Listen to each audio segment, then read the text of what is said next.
Assalamualaikum warahmatullahi wabarakatuh.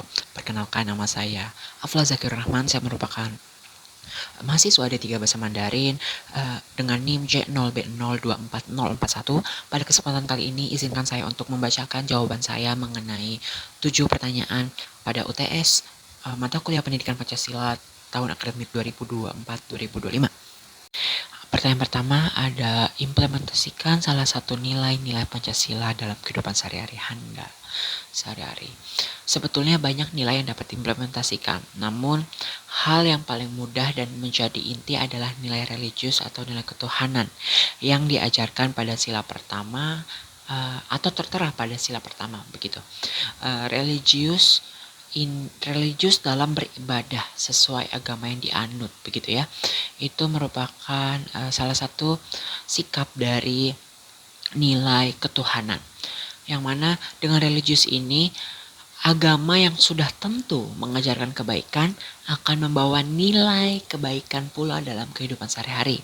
Salah satunya menghormati keputusan orang lain dalam memilih agamanya sendiri. Pertanyaan nomor 2 itu, sebagai seorang mahasiswa, nilai Pancasila apa yang sudah Anda terapkan dalam dunia pendidikan atau akademik? Oke, dalam dunia perkuliahan setiap nilai Pancasila itu dapat diimplementasikan. Nilai ketuhanan membawa sikap spiritual dan tidak memaksakan keyakinan kepada teman. Ini sudah dijelaskan pada jawaban pertanyaan nomor 1 tadi. Lalu ada namanya nilai kemanusiaan, membawa sikap adil dan beradab, seperti pembagian tugas dalam kelompok yang merata, serta tidak melakukan plagiat atau menyontek.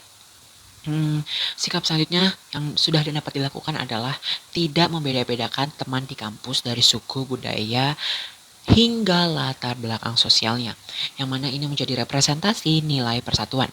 Selanjutnya ada sikap atau kegiatan musyawarah dalam pengambilan keputusan kelompok, yang mana ini merupakan cerminan dari nilai kerakyatan. Selain itu juga ada kegiatan organisasi gitu ya, mengikuti kegiatan organisasi kemahasiswaan. Untuk nilai keadilan sosial ini tentu dapat dilakukan adalah membantu teman yang kesulitan akademik.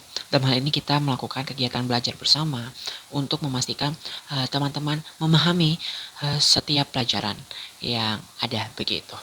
Lalu ada pertanyaan nomor 3, sebagai makhluk sosial, implementasikan identitas nasional yang selalu Anda junjung di masyarakat.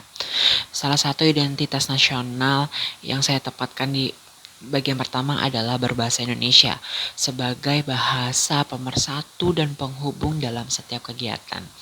Lalu ada juga identitas nasional seperti ideologi nasional begitu ya, yang tentu mana kita dapat mengimplementasikan secara langsung nilai-nilai ideologi nasional tersebut. Kemudian menjaga nilai lokal seperti gotong royong, sopan santun, dan kekeluargaan, yang mana ini juga barang tentu menjadi identitas nasional itu sendiri. Pertanyaan keempat, negara Indonesia menerapkan sistem membedakan antara negara dan konstitusi. Jelaskan contoh real Indonesia sebagai sebuah konstitusi. Baik, contoh real Indonesia sebagai sebuah konstitusi adalah adanya pemilu langsung. Bagaimana ini diatur dalam Undang-Undang Dasar 1945, tepatnya pada pasal 22E. Selain itu, negara kita juga menjaga hak asasi manusia seperti kebebasan menyampaikan pendapat, memilih agama, dan perlindungan hukum yang tertera pada pasal 28A hingga 28J. Secara sistem pemerintahan, negara kita adanya otonomi daerah, gimana ini untuk menjauhi desentralisasi, yang mana tertera juga pada pasal 18 Undang-Undang Dasar 1945.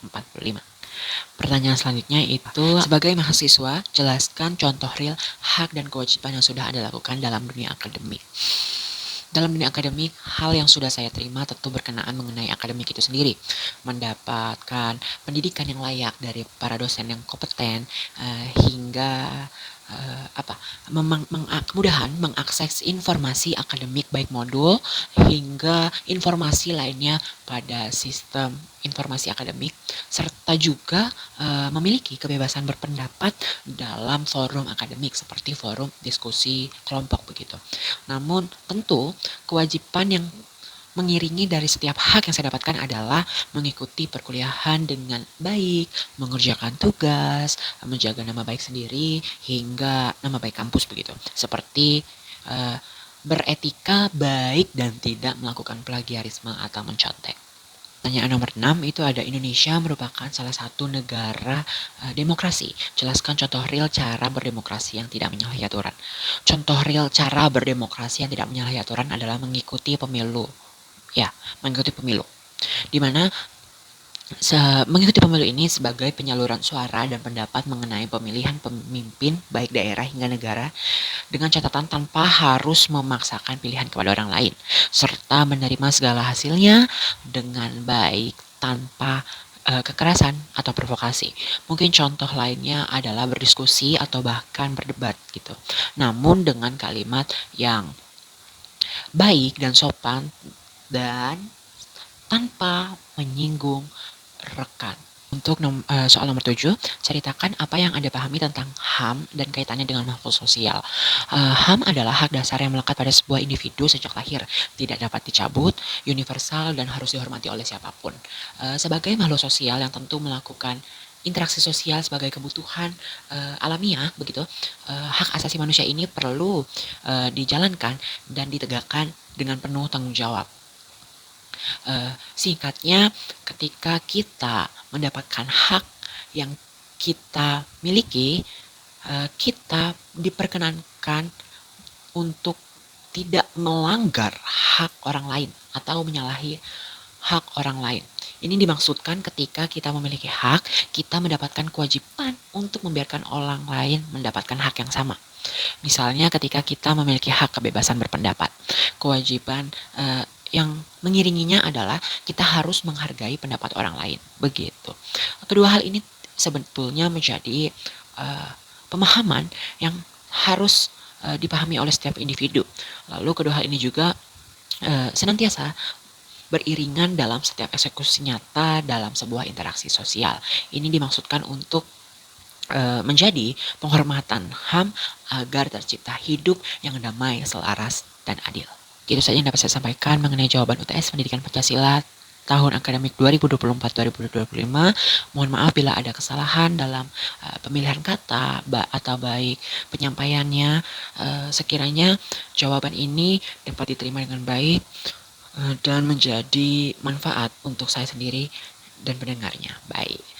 Kurang lebihnya mohon maaf. Terima kasih.